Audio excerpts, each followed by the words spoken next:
Ragazzi, questa sera facciamo pomodori gratinati con pane grattugiato e con un misto di soffritto che poi andremo a infornare, diciamo, nel forno. Quindi adesso procediamo a svuotare questi pomodori e poi a mettere tutto insieme a queste, diciamo, un misto soffritto di cipolla, carota e sedano insieme al pane grattugiato. Però adesso svuotiamo questi pomodori. Quindi ragazzi, li abbiamo svuotati, li abbiamo messi in una teglia, abbiamo messo qui tutto il composto, diciamo, del soffritto con quello che abbiamo tolto da qui. Adesso metteremo per 10 minuti questi pomodori nel forno da soli, poi per altri 10 minuti dall'altro lato, quindi tutti e due i lati 10 minuti, 10 minuti.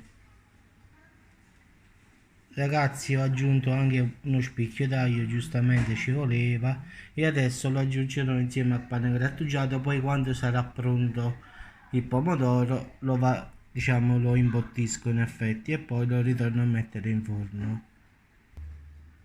Ragazzi, questa è la consistenza, quindi l'abbiamo unito, abbiamo messo il sale, un po' di olio e abbiamo impastato tutti. Quindi non buttate quell'acqua che si forma, perché col pane poi si asciuga, quindi quando togliete, svuotate del pomodoro, quell'acqua, diciamo, i semi non li buttate, che poi lo impasterete insieme al pane grattugiato, insieme al misto di soffritto e uno spicchio d'aglio.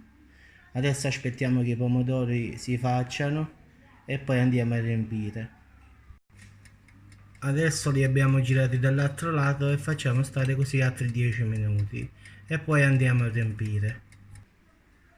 Ecco ragazzi, adesso le ho riempite, ho messo l'olio d'oliva sopra e adesso le vado a rinfornare di nuovo. Ed ecco qua ragazzi, sono pronte i nostri pomodori ripieni diciamo di pane e verdure, cioè misto fritto, diciamo cipolla, sedano e carote con pane grattugiato e aglio, quindi in effetti tutto vegano ragazzi, quindi qua non ci sta nulla di animale, quindi un bel piatto estivo, bello, una cosa davvero salutare. Quindi ragazzi, come sempre, se permettete, oggi a mangiare. Vi lascio con questa bella foto, quindi vedete, con questa immagine il pomodoro è bello cotto ragazzi. Arrivederci e buona giornata.